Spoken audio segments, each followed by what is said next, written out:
أعوذ بالله من الشيطان الرجيم.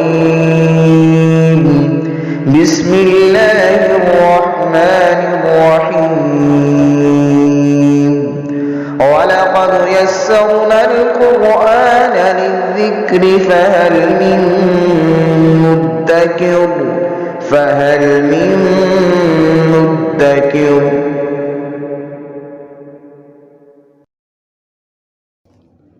بسم اللہ الرحمن الرحیم۔ سورہ آل عمران کی 96 نمبر آیا مبارکہ سے آج پڑھیں گے۔ اعوذ باللہ من الشیطان الرجیم، بسم اللہ الرحمن الرحیم۔ ان اول بیت وضع للناس للذی ببکۃ مبارکا وہدی للعالمین۔ اللہ تعالیٰ جل شانہ نے ان آیات مقدسہ میں مکۃ المکرمہ کی فضیلت کا ذکر فرمایا ہے، فضیلت کو بیان کیا گیا، اور اس گھر کے شان و مقام کے ساتھ ساتھ حج کرنے کے حوالے سے حکم کا ذکر فرمایا جا رہا ہے۔ سب سے پہلا گھر جو اس زمین پر تعمیر کیا گیا وہ کعبۃ المشرفہ ہے۔ کعبہ شریف سب سے پہلے بنایا گیا، حضرت آدم علیہ السلام نے اس کی تعمیر کی۔ پھر جب حضرت نوح علیہ السلام کا زمانہ آیا اور اللہ کے حکم سے طوفان نوح آیا تو اس میں جو عمارت منہدم ہو گئی، بعد میں حضرت ابراہیم علیہ السلام نے پھر اس کی تعمیر کی۔ ہم اس کا تذکرہ پہلے پارے میں بھی پڑھ آئے ہیں۔ حضرت ابراہیم اور حضرت اسماعیل علیہ السلام کو حکم ہوا اور خانہ کعبہ کی تعمیر ہوئی۔ پہلے حضرت ابراہیم کو حکم ہوا تو انہوں نے حضرت اسماعیل کو اس جگہ پہ اپنی زوجہ محترمہ کو اس جگہ پر لا کے آباد کیا، اور پھر جب حضرت اسماعیل بڑے ہوئے پھر خانہ کعبہ کی تعمیر کا حکم ہوا تو اس کو دوبارہ تعمیر کیا گیا۔ تو یہ وہ جگہ ہے جو تمام جہانوں کا قبلہ اور تمام جہانوں کے لیے مسجود الہ کی حیثیت رکھتا ہے۔ سجدہ اللہ کو ہے لیکن اس کے لیے جہت جو ہے وہ کعبہ شریف کو مقرر کیا گیا، اور یہی وہ جگہ ہے کہ جس کو کائنات میں مرکزی حیثیت عطا کی گئی ہے۔ زمین والوں کا قبلہ کعبہ کو قرار دیا گیا، اور آسمان کے اوپر بالکل اسی جگہ پر بیت المعمور ہے جسے فرشتوں کا قبلہ بنایا گیا ہے۔ جس جگہ خانہ کعبہ ہے بالکل اسی جگہ پر آسمانوں میں بلندیوں پہ فرشتوں کے لیے بیت المعمور ہے جس کی طرف وہ اپنی عبادت کرتے ہیں منہ کر کے اور نماز پڑھتے ہیں۔ تو اللہ تبارک و تعالیٰ نے اس شہر کو امن والا شہر بنایا ہے، اور حضرت ابراہیم علیہ السلام کی دعائیں قرآن مجید میں مذکور ہیں کہ انہوں نے اللہ کی بارگاہ میں گزارش کی، مالک یہ تیرا شہر جو ہے اس کو امن والا شہر بنا، ھذا البلد آمنا، اس کو امن والا شہر بنا، اور اس کے باسیوں کو اپنی عبادت کے لیے قبول فرما، اور یہاں جو رہنے والے ہیں ان کو ہر طرح کے ثمرات اور پھل عطا فرما۔ تو آپ دیکھتے ہیں کہ دنیا کے اندر جو پھل موجود ہے وہ آپ کو مکۃ المکرمہ میں مل جاتا ہے۔ وہاں کوئی سبزی نہیں ہوتی، کوئی کھیتی نہیں ہوتی، لیکن وہاں ہر چیز آپ کو دستیاب ہو جاتی ہے۔ یہ اللہ تبارک و تعالیٰ کا اس پر خصوصی فضل اور کرم ہے۔ پھر اس شہر کو امن والا بنایا ہے کہ اس میں قتل کرنا، اس میں کسی کو تکلیف پہنچانا، اس میں جانور کا شکار کرنا سب کچھ منع قرار دیا گیا، اور اگر کوئی اس کی طرف میلی آنکھ سے دیکھے گا تو اللہ کریم اس کو سخت سزا دے گا۔ اور اس کی مثال ابرہا کی ہے جس نے کعبہ پر حملہ کرنے کا پروگرام بنایا۔ اس نے یمن میں اپنا علیحدہ سے کعبہ بنا لیا، اور اس نے کہا کہ لوگ وہاں حج کرنے کے لیے آئیں اور کعبہ میں نہ جائیں، تو لیکن کون اس کی طرف آئے؟ سارے کعبہ کی طرف جا رہے ہیں، تو اس نے کہا میں کعبہ کو گرا دیتا ہوں۔ جب وہ حملہ کی غرض سے آیا تو اللہ تبارک و تعالیٰ نے ابابیل کو بھیج کر ان کو تباہ و برباد کیا۔ الم تر کیف فعل ربک باصحاب الفیل الم یجعل کیدہم فی تضلیل، تو ان کا قلقمہ کر دیا گیا۔ حضرت ابراہیم علیہ السلام اور حضرت اسماعیل علیہ السلام کو حکم ہوا کہ یہ کعبہ اس کو طواف کرنے والوں کے لیے، رکوع اور سجدہ کرنے والوں کے لیے صاف و ستھرا کیے۔ حضرت ابراہیم جیسی اور حضرت اسماعیل جیسی ہستیاں اس کعبہ کی تعمیر کے اندر مصروف رہیں۔ مقام ابراہیم کا ذکر ہے، حضرت ابراہیم علیہ السلام جس پتھر پہ کھڑے ہو کے کعبہ کی تعمیر کرتے رہے، روایات میں آتا ہے کہ جیسے کعبہ کی دیوار بلند ہوتی تھی، حضرت ابراہیم کا ہاتھ نہیں پہنچتا تھا تو وہ پتھر خود بخود بلند ہو جاتا تھا، اور وہاں پر آپ جو ہے وہ اس کا پتھر متلقہ رکھ دیا کرتے تھے، اور وہ مقام ابراہیم آج بھی موجود ہے۔ حضرت ابراہیم کے قدموں کے نشان ہیں اس پر، اور وہ مسجد حرام کا حصہ ہے۔ وہاں نماز پڑھنے والے کو، ایک نماز پڑھنے والے کو 1,00,000 نماز پڑھنے کا ثواب ملتا ہے۔ ایک قرآن مجید ختم کرنے والے کو 1,00,000 قرآن مجید ختم کرنے کا ثواب ملتا ہے۔ یہ اجر اور یہ ثواب اللہ تبارک و تعالیٰ نے اس محترم حرم کے لیے اور اس محترم گھر کے لیے مقرر فرمایا، اور فرمایا کہ جو لوگ استطاعت ہوتے ہوئے بھی، توفیق نہیں، ان کو استطاعت ہے لیکن حج کے لیے نہیں جاتے، اس گھر کی زیارت کے لیے نہیں آتے، اللہ کریم بھی ان سے بری ذمہ ہے، اللہ کریم بھی پھر ان کی طرف نظر کرم نہیں فرماتا۔ ان آیات مقدسہ کا خلاصہ میں نے آپ کی خدمت میں عرض کیا۔ ان اول بیت، بے شک وہ پہلا گھر، وضع للناس، جسے لوگوں کے لیے بنایا گیا، للذی ببکہ، یہ وہی ہے جو مکہ میں ہے۔ مکہ کو بکہ کہا گیا ہے، اس کے لیے مفسرین فرماتے ہیں کہ مکہ کی ایک قرات بکہ بھی ہے۔ بعض کہتے ہیں کہ جو پہلی کتابیں تھیں تورات اور زبور، اس کے اندر بھی مکہ کو بکہ کہا گیا ہے، تو چونکہ اس شہر کو لوگ مکہ کہتے تھے تو اہل کتاب کہتے ہیں کہ یہ وہ شہر نہیں ہے جہاں نبی آخر الزمان تشریف لائیں گے، یہ وہ نہیں، وہ بکہ شہر ہے، یہ تو مکہ ہے، وہ بکہ ہے۔ تو اللہ تعالیٰ نے قرآن مجید کی اس آیہ مقدسہ میں اس شہر کو بکہ کہا کہ یہ وہ شہر ہے جس کا نام بکہ ہے، اور مکہ بھی ہے اور بکہ بھی ہے۔ اور بعض نے اس میں تھوڑی سی تفریق بھی کی ہے، وہ کہتے ہیں کہ خانہ کعبہ کی جو جگہ ہے وہ بکہ ہے اور پورا شہر جو ہے وہ مکہ ہے، اس طرح تھوڑی سی اس میں، یا مسجد حرام کی جو ساری جگہ ہے وہ بکہ ہے اور باقی سارا شہر مکہ ہے۔ تو حرم کی جو حدود ہیں وہ شہر، پورا شہر اور اس سے باہر تک، اور باقاعدہ طور پر وہاں پر نشانات لگے ہیں تاکہ لوگوں کو علم ہو کہ یہاں سے لے کر اس گھر کے ارد گرد کا سارا علاقہ احترام والا ہے۔ اللہ تعالیٰ نے قرآن مجید میں اس کی قسم کھائی، والتین والزیتون وطور سینین وہذا البلد الامین، اس شہر کی قسم، لا اقسم بہذا البلد، اس شہر کی قسم۔ اور اس شہر کو اللہ تعالیٰ نے اتنی عظمت عطا فرمائی ہیں کہ اپنے پیارے نبی صلی اللہ علیہ وسلم کا جائے ولادت بھی اس کو بنا دیا، آپ کی ولادت مبارکہ بھی اسی محترم شہر میں ہوئی ہے۔ مبارکاً، اس کو برکت والا بنایا ہے، اور اتنی برکتیں اس مبارک شہر میں نازل ہوتی ہیں کہ انسان کے وہم و گمان میں بھی نہیں ہے۔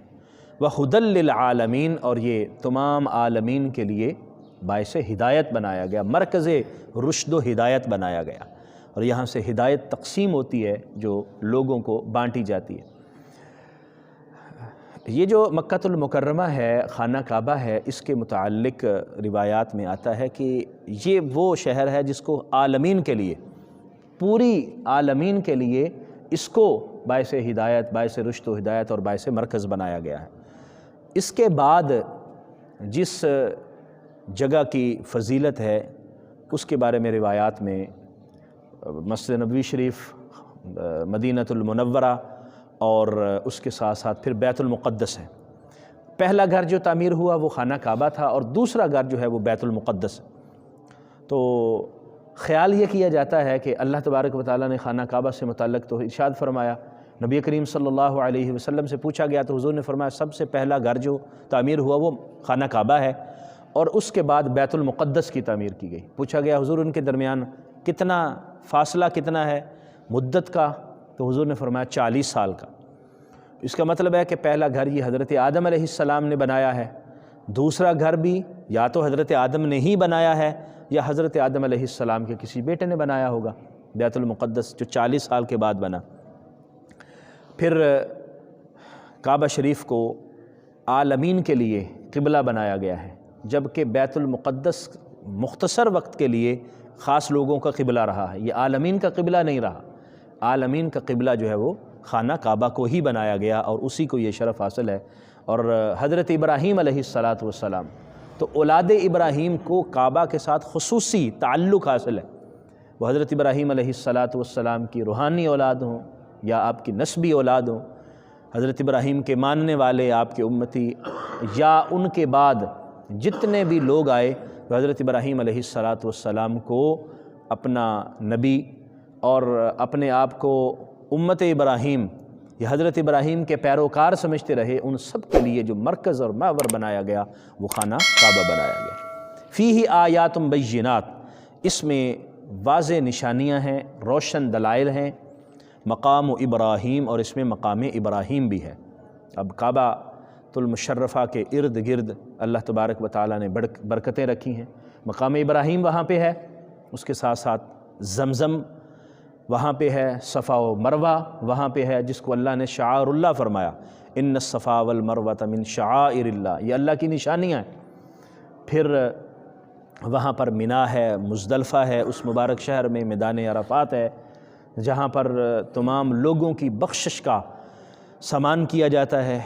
نبی کریم صلی اللہ علیہ وآلہ وسلم نے جب حج ادا فرمایا تو میدان عرفات میں آپ نے دعائیں کی، امت کے لیے دعائیں کی کہ یا اللہ تو میری امت سے اپنے حقوق کو معاف فرما دے، اپنے حقوق معاف فرما دے، ان کے سارے گناہوں کو معاف فرما دے۔ تو اللہ تعالیٰ نے وعدہ فرمایا کہ میدان عرفات میں یہ وعدہ ہوا کہ محبوب تیری امت کے میں جو حقوق میرے متعلق ہیں، حقوق اللہ ہیں، میں وہ معاف کرتا ہوں۔ اور دعا مانگتے رہے، یا اللہ اللہ کے بندوں کے حقوق بھی معاف کر دے، حقوق العباد بھی معاف کر دے، تو کرم فرما۔ تو لیکن اس کے لیے ابھی کوئی پیغام نہیں آیا، دعا کی قبولیت کا سندیسہ نہیں پہنچا۔ آپ مسلسل دعائیں کرتے رہے، اور پھر جب میدان عرفات سے مغرب کے بعد مزدلفہ گئے، پھر مزدلفہ میں دعائیں شروع ہو گئیں۔ تو مزدلفہ میں دعائیں، اتنی دعائیں کی حضور نے کہ اللہ تبارک و تعالیٰ نے فرمایا محبوب میں بندوں کے حقوق بھی معاف کرتا ہوں، لیکن وہ کیسے معاف ہوں گے؟ سبحان اللہ، حدیث مبارکہ میں آتا ہے کہ اللہ کریم اپنے بندے کو بلائے گا اور اس سے فرمائے گا تیرا فلاں حق دینا ہے، یا اللہ حق دینا ہے، میں وصول کروں گا، لوں گا۔ اللہ کریم جنت میں اس کو اس کی جگہ دکھائے گا، اس کو اس کا مقام دکھائے گا، اور فرمائے گا اگر تو اس بندے کو معاف کر دے گا تو جنت میں تجھے یہ مقام عطا کروں گا۔ ظاہر بات اس نے بدلہ لے کر کیا کرنا ہے، تو وہ عرض کرے گا مالک میں معاف کرتا ہوں، تو اللہ تعالیٰ اس کو اس کا متبادل جنت میں خاص جگہ اور خاص مقام عطا فرمائے گا۔ تو یہ نبی رحمت صلی اللہ علیہ وآلہ وسلم کی دعائیں ان مبارک جگہوں پر اللہ تعالیٰ نے قبول فرمائیں، میدان عرفات، مزدلفہ اور پھر مینا۔ اسی طرح حضرت ابراہیم کی قربانی کے اور حضرت ابراہیم کی عبادات کے وہ سارے مقام ہیں، اس لیے ہمیں کوشش کرنی چاہیے، دعا بھی کرنی چاہیے، عملی کوشش بھی کرنی چاہیے، اللہ کریم وہاں ہمیں حاضر ہونے کی توفیق عطا فرمائے۔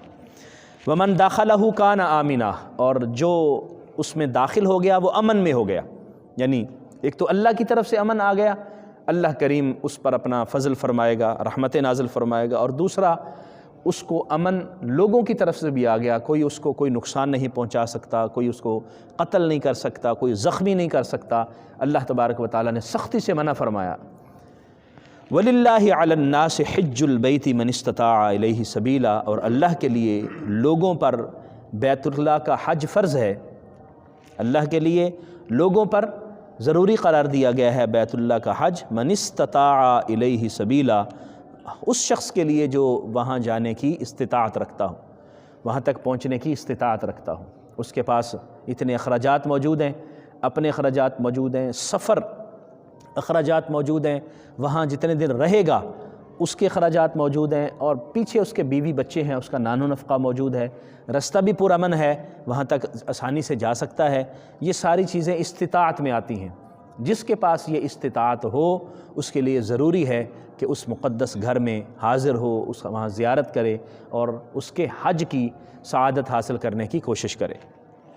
ومن کفر، اور جس نے انکار کیا، اس نے حج کو نہیں مانا کہ میں نہیں کرتا حج، مجھے کوئی ضرورت نہیں حج کرنے کی، تو یہ دائرہ اسلام سے گویا کہ خارج ہونے کے مترادف ہے، کفر ہے۔ جس نے حج کا انکار کر دیا، فإن اللہ غنی عن العالمین، تو بے شک اللہ بے نیاز ہے تمام جہانوں سے۔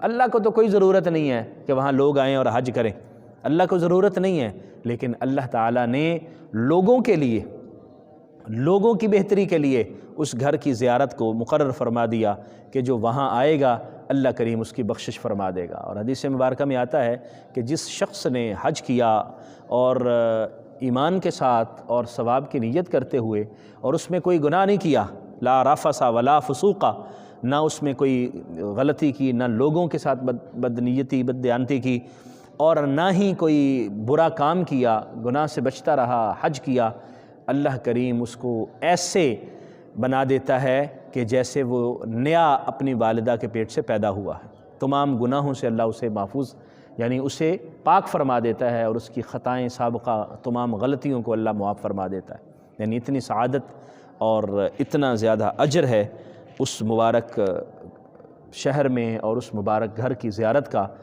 صرف خانہ کعبہ کو دیکھنا ہی اللہ تبارک و تعالیٰ نے عبادت فرمایا ہے۔ طواف کرنے کا تو ثواب علیحدہ ہے، تسبیحات کا ثواب علیحدہ ہے، تلاوت کا ثواب علیحدہ ہے، صرف خانہ کعبہ کی زیارت کرنے کا ہی اللہ کریم نے اجر اور ثواب عطا فرمایا ہے۔ اللہ کریم ہم سب کو اس مبارک گھر کی حاضری کی توفیق عطا فرمائے، بار بار توفیق عطا فرمائے، عمرہ شریف کی، حج بیت اللہ کی سعادت عطا فرمائے، آمین۔ وآخر دعوایا ان الحمد للہ رب العالمین۔